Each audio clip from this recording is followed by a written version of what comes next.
Aujourd'hui, je voulais vous parler de la problématique de la dépendance affective dans la transformation de vos idylles en foutoir complet. C'est maintenant.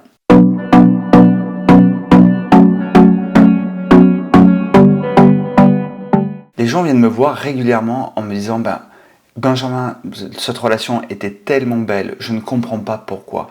Il y avait tout pour que ça se passe bien. Il y avait tout pour que on soit dans un idylle, dans une relation parfaite. Souvent, ce genre de questions se posent dans la maturité, dans l'âge de construire ou de reconstruire une relation de couple. La dépendance affective est à la fois un poison, mais aussi le remède. La dépendance affective se traduit souvent par des relations fusionnelles. Les couples fusionnels, les couples dépendants affectifs font souvent ce qu'on appelle la moule et le rocher d'un bloc, où on n'arrive pas à discerner l'identité de chacun des individus.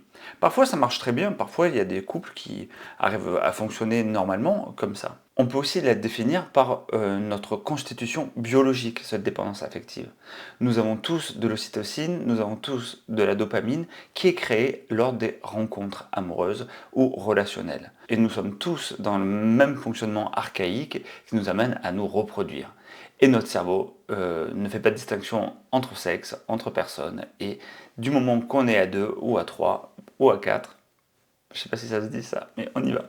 Et tant qu'on arrive à faire une meute, c'est là où il se sent dans sa mission première, c'est se reproduire. Dans la vision systémique, si vous rencontrez quelqu'un qui est dépendant affectif ou que vous êtes dépendant affectif, c'est que ça parle de dépendance pour les deux personnes. Les dépendants et les contre-dépendants, il faut comprendre que c'est pas un qui est dépendant affectif et l'autre contre-dépendant. Si vous êtes attiré dans une relation avec un dépendant affectif ou qui montre, en tout cas qui a le panneau sur sa tête, je suis dépendant affectif, c'est que vous l'êtes aussi et inversement. Sinon, vous ne seriez pas dans ce type de relation-là. Ce qu'il faut comprendre dans la vision systémique, il y a une fonction à cela, à être dans une dépendance affective.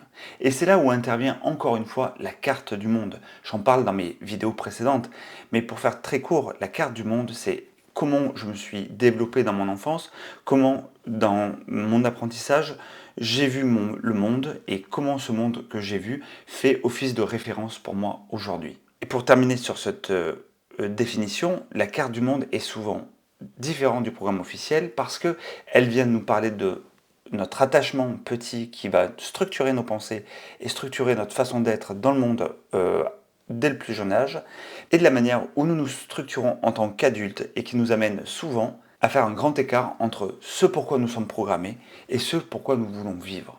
Ce qu'il faut comprendre dans ce mécanisme-là, c'est que notre dépendance ou notre contre-dépendance affective vient répondre à notre carte du monde. Et très souvent, elle vient répondre à quelque chose qui pourrait dire je dois réparer ce que j'ai eu ou ce que je n'ai pas eu lors de ma construction dans mon enfance, dans ma relation actuelle. Je vais segmenter maintenant la vidéo en deux parties. La première parlera des dépendants affectifs et la deuxième parlera des contre-dépendants. Le but de cette vidéo, c'est comment arriver à trouver le juste équilibre.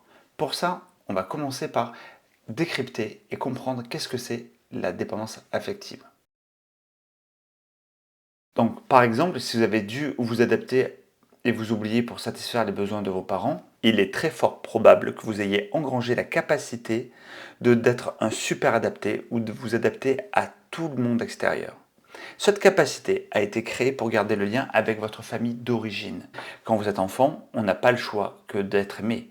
Si on vit du désamour, on vit une coupure de lien, ce qui amène véritablement à l'abandon et à la mort probable de l'être. Tous ces mécanismes s'enchevêtrent dans une nécessité très primaire finalement. Côté contre-dépendant, si vous avez manqué d'amour, si vous avez manqué de relations, si vous avez manqué de liens, de vous sentir sécurisé et aimé dans le regard de vos parents, si vous avez manqué d'amour, manqué de liens, manqué de relations, manqué, vous savez, ce truc qui fait qu'on peut se voir dans le regard de ses parents pour se sécuriser. Je prends souvent cet exemple du toboggan. Si vous avez un parent trop aidant, trop aimant, il va sentir qu'il ne peut pas faire les choses par lui-même. Si vous avez un enfant qui est bien géré par ses parents, le parent va l'accompagner petit à petit à monter les marches du toboggan et à glisser. Et puis vous avez le parent qui ne peut pas avoir la capacité d'aider son gamin puisque lui-même n'a pas été aidé dans la plupart des cas, et va laisser le gamin faire son expérience par lui-même, et va comprendre que la vie est insécure à l'extérieur. Et le contre-dépendant va apprendre que la meilleure manière de se protéger, c'est le repli sur soi. Cela veut dire une chose, c'est qu'il n'a pas appris qu'il pouvait être aimé par autrui. Revenons, le dépendant affectif va mettre en œuvre tout un tas de stratégies qui lui permettra de se sentir aimé et vivre dans le regard de l'autre.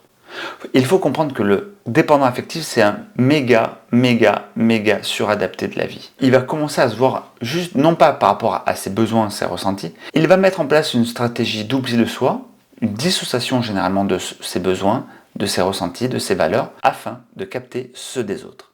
Et en captant ceux des autres, il va se conformer comme un miroir à se voir à travers les besoins et les envies des autres. Ce qu'il va faire dans un premier temps, c'est que le dépendant affectif va montrer une image de lui très belle, très forte, très enclin à ce que vous attendez de la relation. Il va s'adapter, il va même se suradapter, il va montrer comme un miroir ce que l'autre a besoin de vivre dans la relation. Et c'est très important de comprendre que à cet endroit-là, c'est la naissance du mal. Du mal, du mal, du mal. Non, sans rire. Mais effectivement, c'est le dépendant affectif, il est chou parce que finalement, il va faire des choses pour les autres et pour se sentir aimé, et il va s'oublier.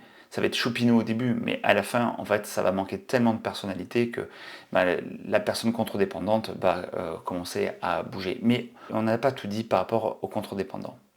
Chez le contre-dépendant, l'exemple typique, c'est vous allez avoir des personnes qui vont être sûres de leur choix, qui vont montrer en tout cas ce qu'on appelle un faux self ou porter le masque du mal alpha, de la personne qui a une rhétorique forte, qui sait ce qu'il veut, qui sait s'affirmer, ce qui va répondre aux dépendants affectifs d'une manière quasi instantanée, à dire « Ah ben voilà, au moins je n'ai plus à penser puisque l'autre va penser à ma place ». Inconsciemment bien entendu, c'est ce qui se joue.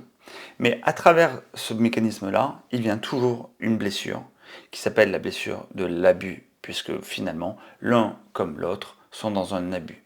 Le contre-dépendant affectif, pourquoi il choisit un dépendant affectif? Parce que ça lui permet, lui, dans son fort intérieur, dans sa manière d'interagir, dans sa manière d'interagir avec le monde extérieur, de ne pas se remettre en question, de ne pas avoir à interagir avec le monde extérieur, puisque le monde extérieur vient à lui.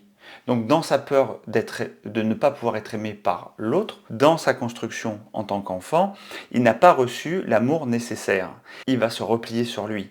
Donc quand vous avez quelqu'un qui vient s'adapter à ce besoin-là, eh ben, ça va être très sécurisant pour lui. Et à la fois c'est sécurisant, et à la fois c'est une position d'abus également, qui va amener aussi le contre-dépendant affectif à être dans la réaction. À ce moment-là, c'est le warning dans la tête du contre-dépendant. Il faut comprendre que dans ces mécanismes-là, ça ne peut pas tenir. Dans cette peur de l'abandon, plus elle sera au taquet, plus elle sera active dans le couple, dans la relation, plus elle va mettre en exergue les problématiques de la dépendance affective. J'espère que cette introduction à la dépendance affective vous aura intéressé. Vous aurez aussi la possibilité de regarder la suite. J'espère que cette vidéo vous aura plu et vous permettra de récupérer les premiers éléments de compréhension pour la suite dans votre relation ou selon là où vous en êtes aujourd'hui. Il y aura une deuxième vidéo qui vous permettra de comprendre et d'agir dans votre relation à partir de là où vous en êtes afin de sortir de la dépendance affective, ou plutôt sortir de la dépendance poison affective. Si vous avez aimé cette vidéo, mettez un petit pouce, sinon je vous dis à très bientôt et prenez soin de vous. Merci.